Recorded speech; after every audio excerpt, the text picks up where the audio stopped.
Hi, and welcome back to the Occam's Razor podcast. My name is Savannah. I am your host, and I have two familiar voices from last time and a new one, which I'm eager to introduce you to. Today, we're going to be chatting about the Occam's Razor issue 41 release, which we just got back from. So we're feeling super high off of all of that funness. Right in front of me, I have Isaac. To my right, I have Elijah. That's and me. Right across, kitty corner, I think is what they call it, I have Thomas. So guys, say hi. Ooh, yeah. Good morning. Yeah, it's afternoon. It's like 2 o'clock. 5 o'clock somewhere. Morning show. 5 o'clock in the morning somewhere. What did you guys think of the release party? Oh my God, where do I even start? Right, everyone's selection and the book itself is phenomenal. Right, the artwork. Who's by again? This is by Tiffany. So Tiffany she was one of our editors on this issue. She was mostly our design and art editor along with Alan, and this was the piece that they decided for the cover, and it's fucking gorgeous. It's so bold, it catches my eyes instantly. That's how you know it's a good cover. Right there, look at that. Well, I think too what's very interesting is that if you look at it after every story, it somehow matches. And I don't understand how that is. And you see it in a different light every time, I feel like. Do you get what I'm saying? I do. Especially after I feel like, Thomas, after the poem that you read us, that red starts to look like blood. Right, and the fact that it's these patriotic colors too, which maybe we won't give it away. Maybe we'll have you read your poem if you want. But if you would like to hear the poem or any of the stories that we talk about today, you can pick up the Occam's Razor issue 41. Don't ask me where, because we don't sell these. They're kind of just for free. But reach out to us and maybe we'll get you a copy. They'll probably be on display in the music building. Right. Yeah. On like second floor. I see them a lot of other books there. Just stacks of them. I know they do give some out during the Lit Hop events in Hayward. Okay. That's where I actually met Sarah. Yeah, that's right. You and Syra met Sarah out there, and she was that before or after you guys applied to? That was a CSU little bit afterwards. We were still deciding, but we definitely applied there. Mm-hmm. And just meeting her in person for the very first time was phenomenal. Right, she gave such good energy, and I was like, I want to do this now. Sarah's so great. She's like this person, I think, for me. She always makes me feel so supported and included. And she makes everybody feel that way. Mm-hmm. And I just, that's such a gift. I'm always, amazed by her.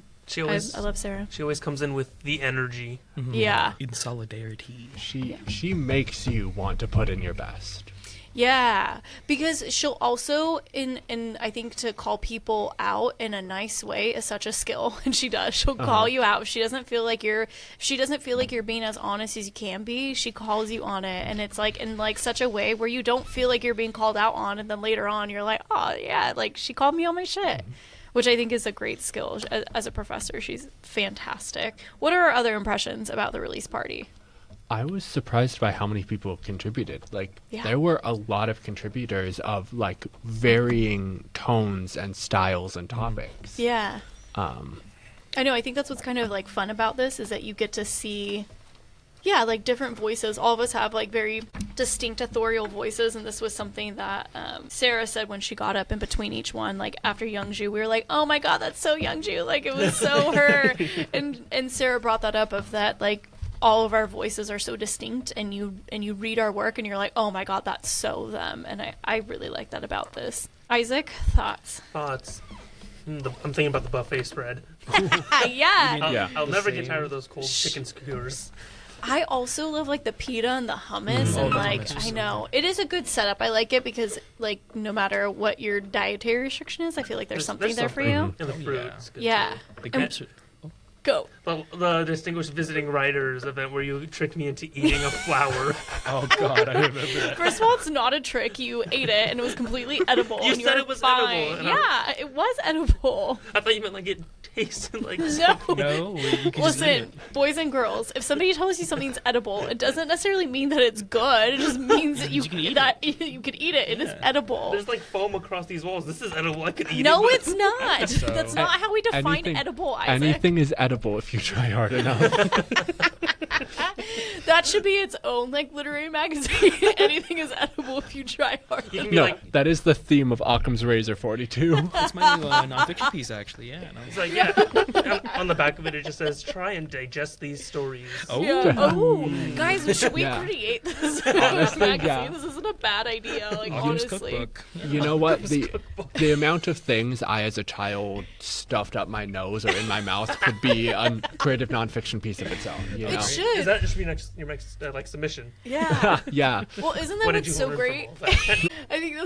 I think that's what's so great about like writing is that literally everything and anything that happens to you, you're like, well, I guess that's a new story, and you can write about it, which is so great. Also, Elijah, you keep it. I'm worried about Syra. I don't want her to get lost. I also am worried about her. Yeah. Okay. Good. We need to keep our eye on her. We're hoping to hear from Syra a little bit later on. She might be popping in for this, which will be a treat because last time that we were here, she sat in and took a bunch of photos, which was super nice. But we want you guys to hear from her because she's such an amazing author. As in regards to working on this, Elijah and I were both on the editing team. Elijah, like, how are you feeling now that we're like done with it? I'm so relieved, and you know that's saying a lot as someone that hasn't gone to a lot of the meetings. However, there was a lot of mental load. Even though I wasn't there, so I imagine that people that were there, for majority of them, for most of them, right, or for all of them, I imagine the workload was 10 times more stressful. Like, how was it on your part? It's a lot of work, but it was also very rewarding. And it was very exciting because I felt like I learned a lot of trade skills. I learned a lot of like skills that otherwise I wouldn't have. And I think what's really exciting is that next year Occam's Razor is actually being offered as a class, which it used to be a long time ago, and then it wasn't. So it's getting back to that, which is great. And what I was explaining, so for any of you who are listening, this is like totally me advertising that you should join Occam's Razor, because having it as a class will relieve a lot of the pressure, because we who worked on this did this additionally to all of the classes we were taking. So I took 5 classes last semester and 5 this semester as well, and I did this.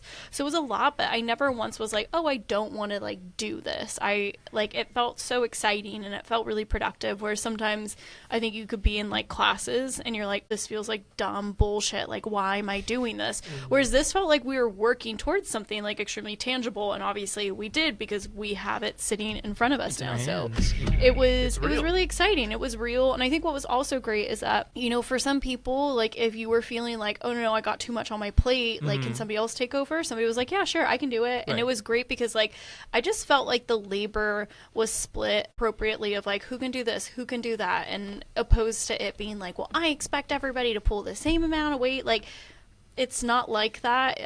It's certainly not like that in the real world, in my experience. So I liked that it was just like a team effort, and we all helped each other out like where we needed to, which was important. The way they divided the work, the way that we were treated within the process, it made it so welcoming, and I didn't feel terrible whenever like I couldn't do something, right? Yeah. And when I could pick up something, I was able to, right? Yeah. And I do love that work ethic that they have there, because it just made us. There was no like remorse or regret or anything on working on this project. He said, I loved every piece of it. Yeah. Right? It's about love. Yeah. For this project. Trini said that too, and that's something that I really liked when she was talking, when she went up and she was introducing some new speakers to like read. Like she said that, she was like, what these stories really talk about is love. A few years ago, Occam's Razor really reflected what it was like in the pandemic, and what this year's looked like was reflecting how to love, and like the different ways in which we do love, the ways in which it's so difficult to love, the ways and languages in which we do. And so I thought it was interesting because this is definitely a labor of love, and we talk a lot about love, which, speaking of which, like Isaac, and well, I mean, I guess technically all of you, because we're all writers, but in what ways do you feel like your stories like showed up under that theme, if at all? I mean, I guess You have quite a few submissions. Oh, yeah. I have 2, not quite a few. No, I thought you had 3. No, just 2. 2. I can imagine there being 4. Yeah. That means it's a couple. Are you sure you didn't write the whole thing? What's your name? I have 17 submissions, actually. It's the whole book. It's just him. These are all my pen names. They're all me. Which is actually funny because you do have not a pen name, but you have your legal name, and then you have Thomas as well. Too. Wait, Right, Thomas is not your real name? Yeah. It's my middle name. It's real. It's real. The lore that I have to explain to Yeah, the 2 different spots. It's funny. Do you guys feel like your stories touch on aspects of love at all? I feel like, especially your poem did. Yeah, my poem, I feel like, speaks to love of humanity. Yeah. And the fact that, like, liberation is love, and nobody is free until we're all free. Yes. But it is kind of jarring to me thinking of it in those terms just because of how much anger fueled that poem. Anger was the main tipping point that made me write that poem. I wrote it in like 5 minutes and it didn't really change much from first draft to final. Which is interesting. It's a really phenomenal poem. And, thank you. And yeah, I thought that was funny when you got up there. You're like, so I've learned that I write best out of anger. And yeah, I think for as much as it is angry, it's angry at the fact of like lack of love, lack of compassion, right? For other people. It's a really beautiful poem. In your love for other people as well, fueled your anger, I think, for that piece, right? Yeah. Especially because such a major component of the poem is the dehumanization of language. Yeah. And I feel like the opposite of dehumanization is love. You have to love someone to see them as human, to give them that basic respect. I think can be a form of love. Yeah, I don't disagree with that at all. Isaac, in what ways do you feel like yours did? Which this piece you've workshopped a bunch, right? I think there's it's about love. It's about like the relationship between a mother and a daughter, and the love that connects them even when they are apart. And I think there's also just a little bit, there's like love in the authorial relationship with the work itself, the time that's put into it, and maybe what little bits of yourself you see in the characters you're writing. Yeah. And that just like the identification and the recognition is a form of love. Yeah. Wow, that's really beautiful, Isaac. You should talk more. You always have really good shit to say. It also struck me as like love with like hobbies and love with interests. Yeah.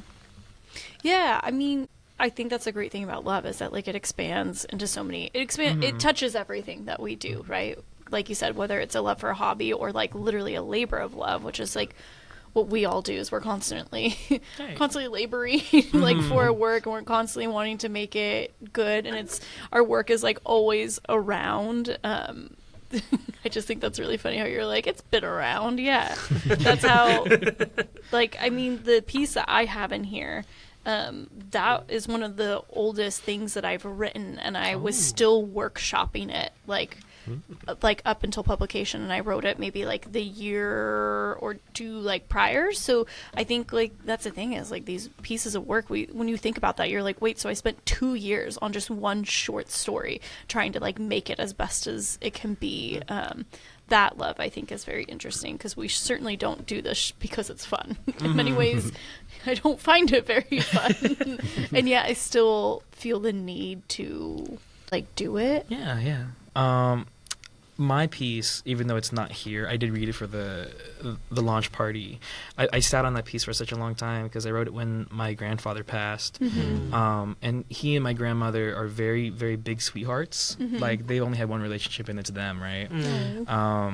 And so I thought about my love life and, like, wondering, is love eternal? And I came out of that poem thinking, yeah, I think love is very eternal. Yeah. I really liked that piece too. It was beautiful. I got like half of it out when I was reading it out loud because it's such an experimental poem, but I won't get into deep into that. Yeah, well, I think it's like an extremely vulnerable one too. I think that's like the other thing too of like, Isaac, you were saying like how much of ourselves do we actually put into our own pieces, and I think it's interesting because I think a character can start off a certain way with maybe like some of our attributes or the attributes of the people that we know and love, and then it's always interesting to me to see how that character takes on a life of its own. Do you guys like feel the same way or? Yeah. Like it starts off as someone you totally know, and then it's not it's that like, person who is this anymore. stranger in front of me now? Yeah. It's like raising a kid. It's like you have this idea of who they were for so long, but then they start developing independently, and it's like, I know you, but I also don't. Oh yeah, like it's not an extension of yourself. Yeah. Yeah, like or the real, like kids are never an extension of like a person, right? They're always their own person. But parents don't always see it that way, and so I think the moment when a parent like realizes like you're your own person, you're not an extension of self, like you have been to me in my mind for so long. That's an interesting process too, of like when it takes on its own voice. Especially when you consider that in contrast to the fact with like every story is saying something, whether or not you infuse politics or thought or values into a piece. Every piece is influenced by its author. It's influenced just organically by who's writing it. Yeah.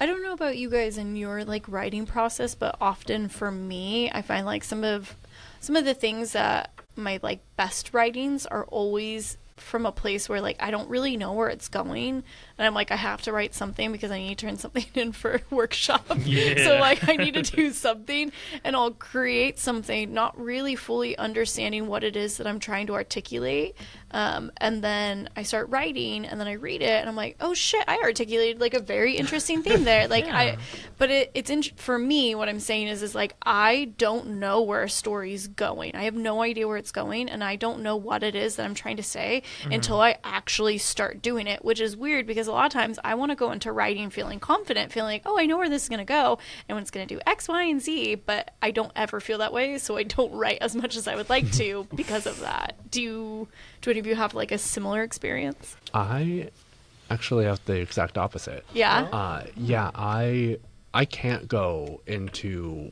writing anything until I have that blueprint, that game plan. Yeah. I think that's why my stuff doesn't change like fundamentally structurally during revision. Like both of my pieces went through revision. My story after I submitted for Occam's. But the core of the structure and the core of what I'm saying, I feel always stays the same. And I almost like, especially for my poetry, I don't really have much of an incentive to finish something if I don't know what I'm saying. If I don't have a clear point, I'm like, well, then why am I writing it? That's also why I feel like all of my best poems, I'll write a first draft in like 5 minutes and then it won't change. Do you feel like you do a lot of the writing in your head before you like go to paper? Oh, absolutely. Yeah. Oh, I don't. For my poetry, I write off a feeling. I always write my poetry on like waves of high emotion, and I write it out. And then like a few days later, I go back to it, and I'm like, okay, I can change this and this and this. But it's so raw for me. I probably need to do what you do and plan it out a lot better, because sometimes well, I I say think nothing. that's what's interesting is that everybody has a completely different writing process. Tupelo, who used to teach here, for her, she was like, I can't write something until I know what the ending is. And she was like, it doesn't necessarily mean I know what the beginning is, but I can't do it until I know the ending, which I think is interesting. And everybody literally has a completely different process. Like you and I are on the different ends of the spectrum, right? Isaac, what about you? What would you describe your process as? I have no idea. It feels like it fluctuates, it changes depending on what I'm like trying to make, you know. It's like sometimes I have an idea of what I want the ending to be, but I don't know how to start it. Or sometimes I know what the beginning is going to be. I know what that opening line is going to be, but I don't know how it's going to end. I don't know if it will end. Yeah. It's like... Yeah, I wonder if it's like depending on like what it is that you're writing for, because I'm noticing that I would say some of my things do have like a little bit of a different... Like if I'm writing fiction opposed to like nonfiction, or poetry opposed to like anything else, it's definitely different. I'm with you where poetry, like it's so based out of like an emotion, and then it goes back through like several different things of revision. And then fiction for me is like I kind of have an idea of a story, but like I like turn it over in my head so many different times of like, where do I want this to go? Like, what is it that like I'm trying to say, or like, what is it? And a lot of times I can feel what it is I'm trying to say, but I can't articulate it yet until I start the actual writing process. And then it's amazing to me how like once I start putting words on paper, I suddenly can articulate it, even though I couldn't before. For long-term fiction pieces, like the book I'm writing right now, I've developed a whole weird like half plot or half pantser kind of view on things. I'm like, okay, I want this, and this to happen. How am I going to get there? Yeah, I like that kind of a writing process.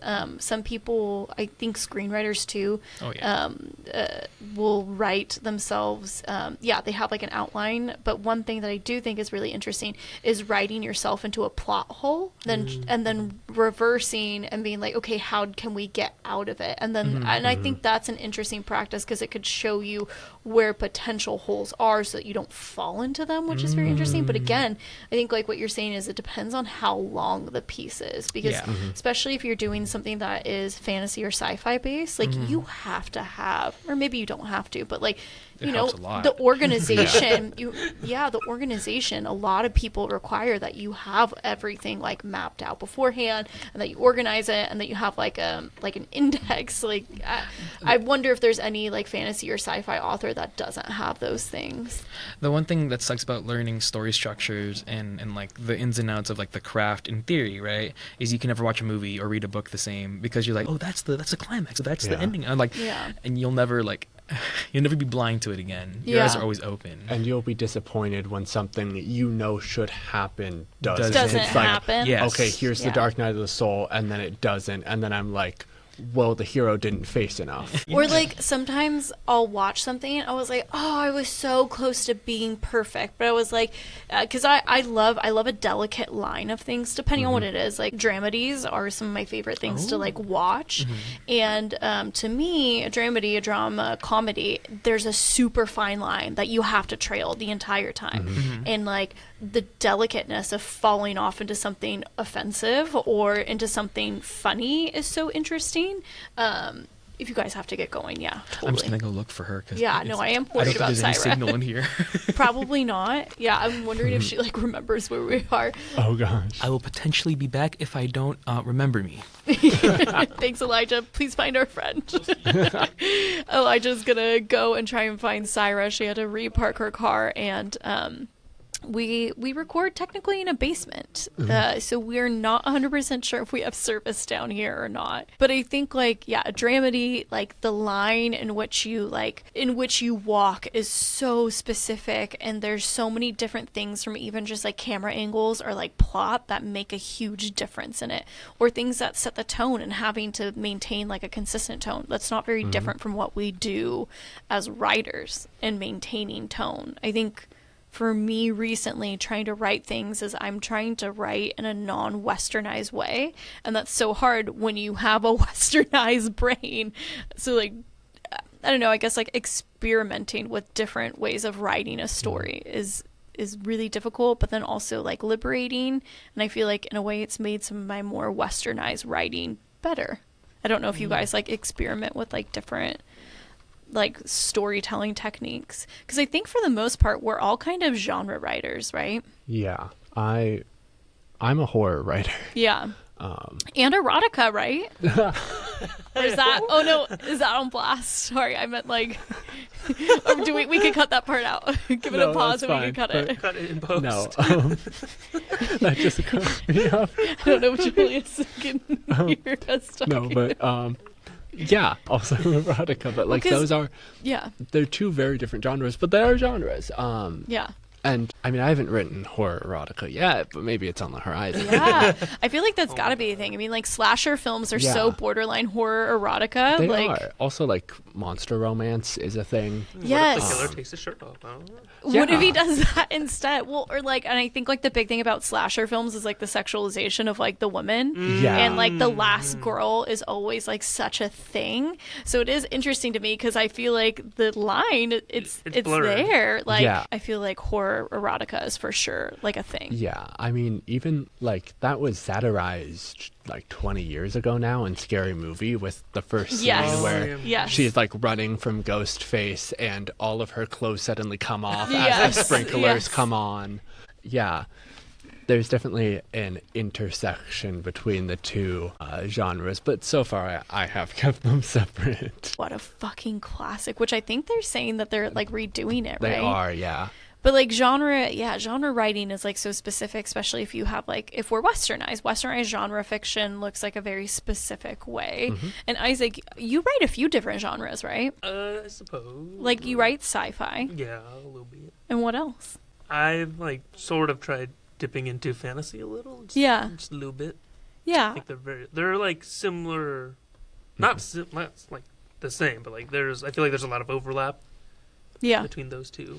Or I think like the energy is very similar. Mm-hmm. While we may say like, okay, well, for it to be fantasy, it has to be this, and for it to be sci-fi, it has to be this, and speculative has to be this. Like, there's for sure those like hard lines, but I think overall they share a very similar energy in how you kind of have to go about writing those ones, or how most people go about writing them. Genre is a lot more fluid than I think a lot of people give it credit for, and a lot of how we define genre is just marketing. It's because at the end of the day, writing is something that you have to sell to audiences, and that's easier to do if we contain it in neat, tidy boxes. Yeah. But obviously, some of the boxes are going to overflow. Not every book can or should be contained in one genre, and not every genre should be contained to just one thing. Well, I think like one author in particular that transcends a lot of genres and does things very differently within a genre is Octavia Butler, because she typically writes, you're so excited, I love that, she typically writes things that are classified under sci-fi, and yet she's doing so many different things, which I like.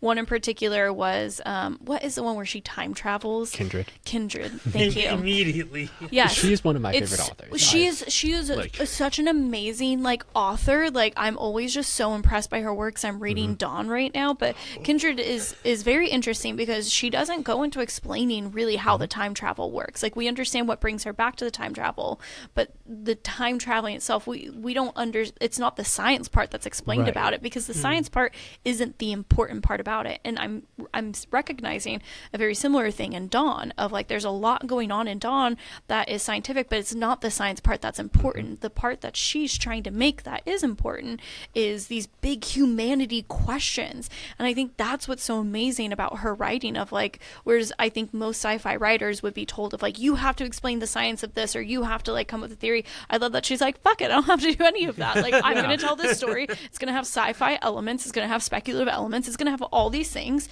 and everybody's going to fucking eat it up. And everybody does. I mean, the writing just like always astounds me. Yeah, she's just such a good writer on a technical level. And I think what makes her books so good is that she is first and foremost a humanist. Yes. Her books ask such interesting questions about humans, like you said, and about humanity. And what I find interesting about Kindred, I could talk about her all day, but like what I find so interesting about Kindred is what she does explain are those small questions that the main character asks. Like, I am back in the past. How safe is the food to eat? Yes. It's those small world building things that I think sets her apart, in that you can tell she doesn't really care about how the time traveling is done. It's a means to an end for her themes. Yes. And that's one of the best things. Like, I mean, she's truly like such a talented author. And I think out of the stuff that's been required reading for us, like throughout this major, I'm so happy that she is one of the required readings in 2 classes that I've had now, because they're spectacular. And I think like changed my idea on how we can write. And I think, literature canon is a really interesting conversation, and I'll say it again, and I've said it a million times, I'm so fucking tired of reading Shakespeare. Like, we don't need to read it anymore. Like, we're so overly obsessed with it. And yes, I can agree that like there's a canon, there's a reason why, but at this point in time, if you're an English major, you have read so much Shakespeare by the time you get to the 4-year university that we no longer have to continue to talk about Shakespeare. And I would be way more interested in bringing in more authors that are like Octavia Butler, that fit inside a genre and yet are doing so many things like differently than the rest of the genre and how they're doing it. Like, I want more authors like her. I want more diversity, like authors. I don't want to read Shakespeare anymore. Like, I'm over it. What do you think, Isaac? I agree with the Shakespeare. I'm over it. Over it. We're writing against Shakespeare. Writers against Shakespeare. Should we put that on our graduation cast? English majors against Shakespeare. Yes, maybe that's. I'm trying to figure out what to put on my cap. I think that's it. There it is. Yeah. I mean, I've said it before, but like, I have read The Great Gatsby like 6 times, none of them of my own accord, but classes keep assigning it. It's like there should just be this list of books that's passed around of like your students have probably already read this. Yeah, and I think the conversation is just like, oh, well, it's important that we all share language on like literary canon, and that we all can like come to agreement and like have like a discord on like this set of writers, novels, whatever. But my thing is like, I agree actually with that significantly. But if we say that our values are about diversity and we're trying to change, then why are we not adding those into the canon? The canon's never going to change unless we add stuff to it. Otherwise, we're recycling the same thing over and over. And like my vote is like, let's put more of that in there. Luckily, I think Octavia Butler is like one of the few like just like people of color, much less like that's like in our literary canon. How many writers in our literary canon are, you know, queer or like any other type of color? Like there's not much, and it is kind of disappointing for me because if I have to explain to you why diversity is important, then like I don't know, like let's never have a conversation together. But like if I think we all understand, at least here we understand that. And luckily, I imagine if you're listening to this podcast, we probably don't have to explain that to you. We probably don't have to explain that to you. If I have to, I don't know if you guys do that now, but like as of lately, like if somebody asks me something stupid, I'm like, if I have to explain that to you, then there's no point of us having this conversation. Like, do your homework at this point, and if you're not going to do it, let's not waste each other's time. Yeah. Some required readings before you talk do to some me. required readings. Yeah. Sorry, that was really so funny. We're thinking about that now. We're like, yeah, fuck you. Do some. Maybe that will go on our cap. Is do some of the required reading. Did you read the syllabus? All the answers can be found in there. Become the villain. Yeah, become the villain. There's so many. Now I'm coming up with a bunch of ideas for my cap. I couldn't find anything before. Now I have a million going. Looping back to Octavia Butler, though, another thing I find so interesting about Kindred in particular is like I talk to so many of my friends who have read that, and what I get is like, that was a horror novel. Like, there is a lens that you can look through where you can look at something like Kindred or Parable of the Sower as much horror as it is sci-fi fantasy. And again, we see this kind of disintegration of genre where the storytelling, the characters, and the themes become more important than how it is marketed or how it is contained. Yes. I love that. That's such a good point because, yeah, to me, reading Kindred was I mean, like, if you don't have trauma response to that, I just don't even know. Like, and in so many ways, it's horror. Like, the fear that you feel, and I think, without trying to give anything away, if you haven't read it, for her to get back to a place that is safe, she has to essentially potentially die.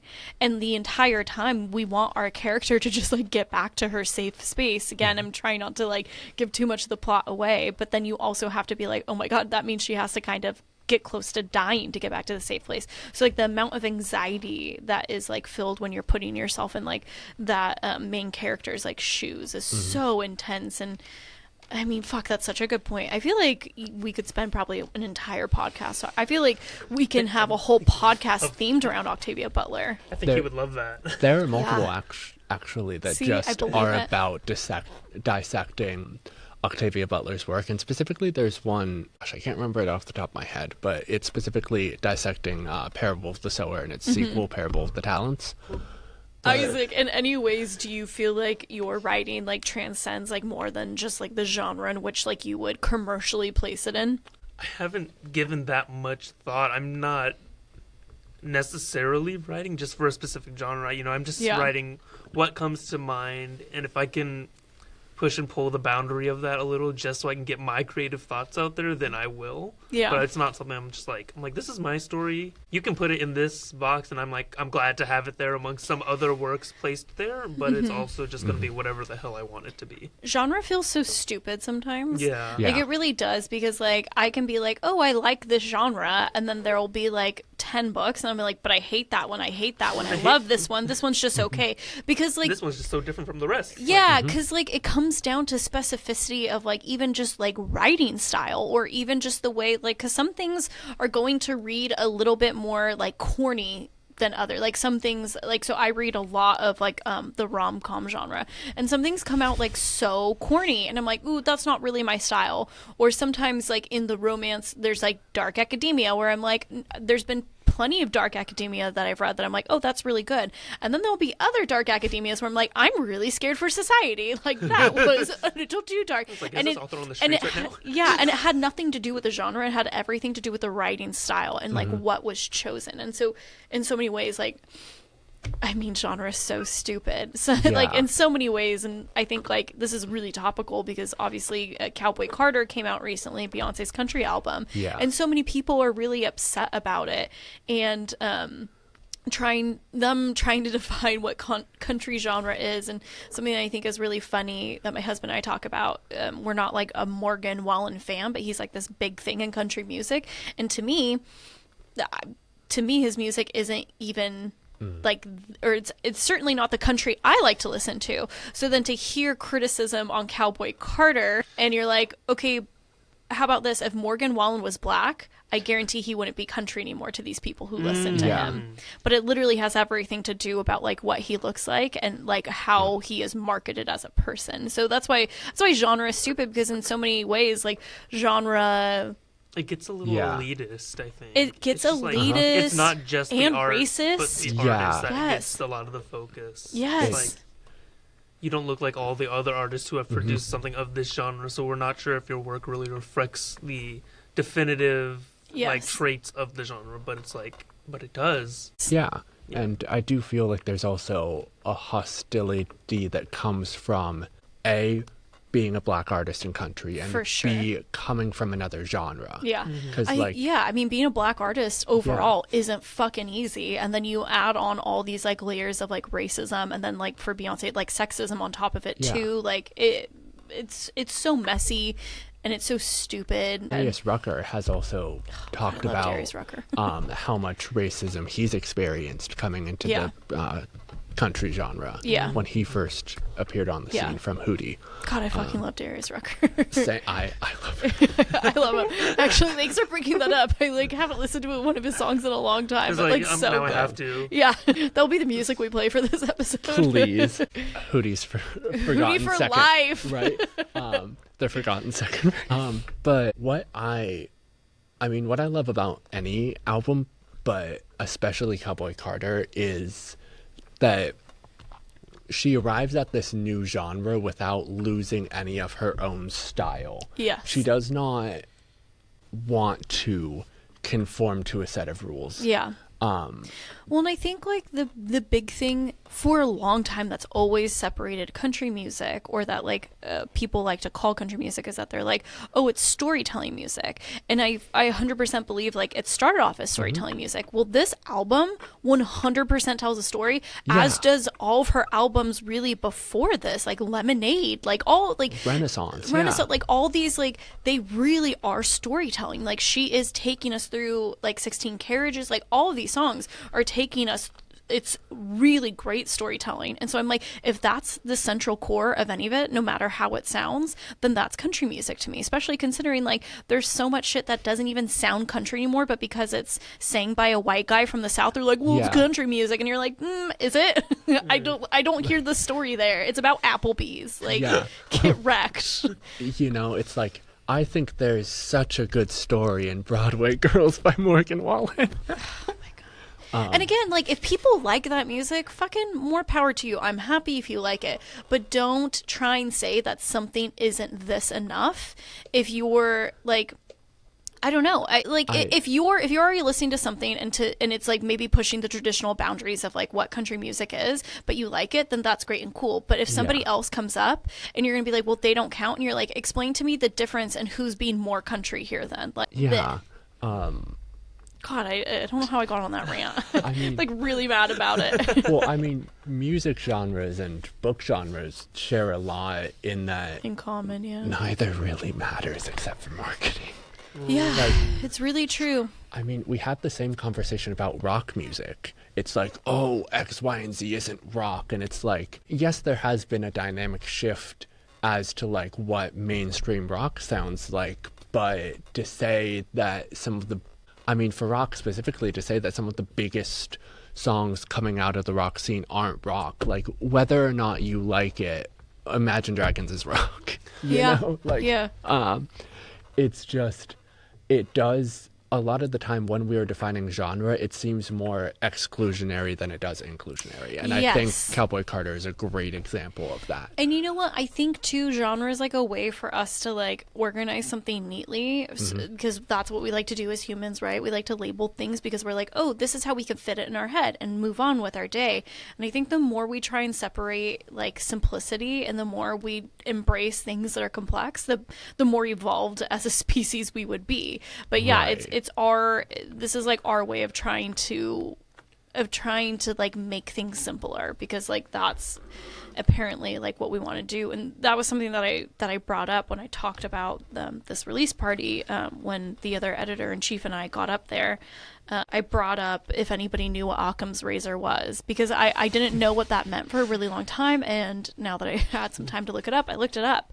And what Occam's razor is it's a philosophy of like, you choose the most logical and simplest idea. So like an example of it, and it's a very complex thing because it's translated from Latin into English. So like we lose something there, right? We understand that something is lost there in the idea. But an example that I would see is like, if you hear like hoof beats, what do you think?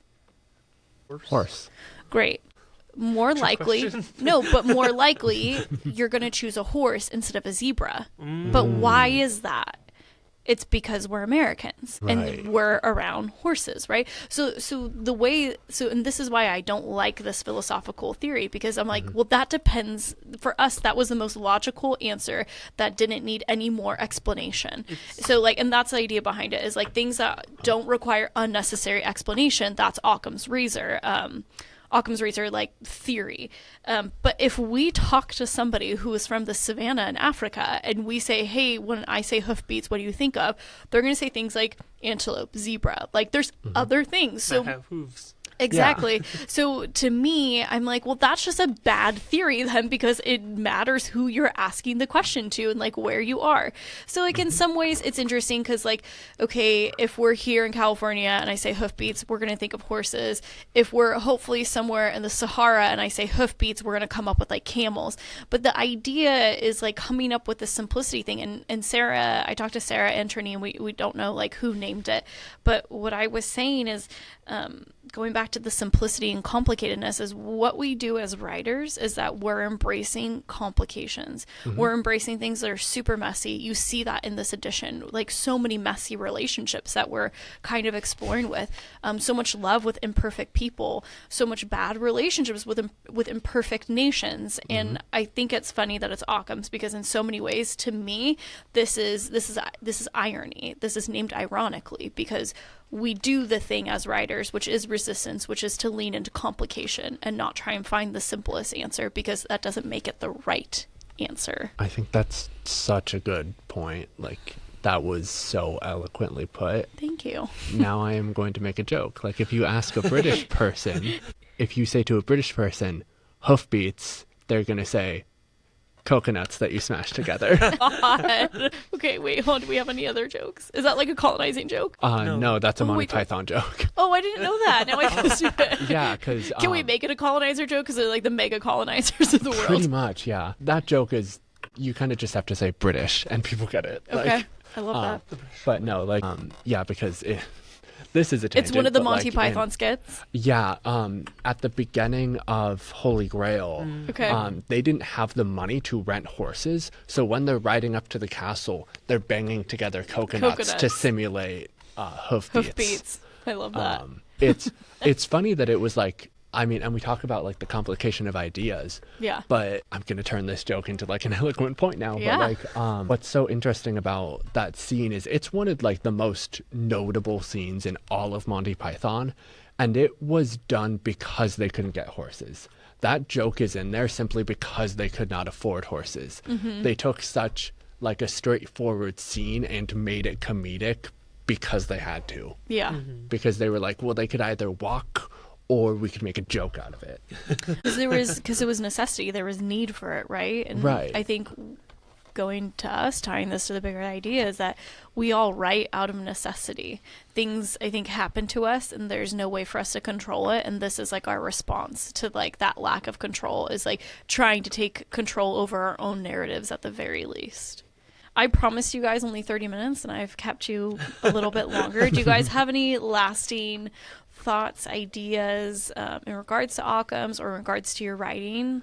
I was thinking about how there's like a lot of love in the works that we have, that we see here, and that there's sort of like an overarching theme there. I was thinking about love recently, and I was thinking like water in a well, and it is not like the well in which it gets filled. Love is like the water within that never goes away. It simply changes form. It condenses in the clouds. It drips down as rainwater. It will never. You'll never have an empty well. Ugh. Write that down. That was great. Yeah, that was great. Put that in your next writing. That was so good. Any lasting thoughts, Thomas? I'm just really glad that I got to contribute for this one, because it was a mix of like last minute. Yeah. And I'm so happy you did. And like submitting to one of the contests. Yeah, and you did really well. I'm happy you're able to get it into. Thank you. Yeah, but it was just really cool to be a part of this, and I'm sad that it's becoming a class as I'm leaving. Yeah, same. But yeah, I know Sarah and Trini have said about doing like alumni, like Occam's events. That'll be fun. I think we're going to do one. We all need to exchange emails before we like graduate, and hopefully maybe workshop this summer a little bit, or even just all see each other this summer. I think would be so great before we move on to do whatever it is that we're going to do. Well, guys, thank you so much for coming, because originally the two people I was supposed to interview, it wasn't working out like time wise. And so I appreciate you guys like hopping in here with me and doing this. Thank you so much. This concludes this episode of the Occam's Razor podcast and release party. Thank you so much for listening. If you're interested in getting your hands on this 41st issue of Occam's Razor, you could reach out to our Instagram, the Occam's Razor Instagram. Just shoot us a DM, find our email somewhere, send a carrier pigeon, whichever way you want to communicate, try and find us, and we can hopefully try and get one of these in your hands. Thank you so much, and have a great day. Woo.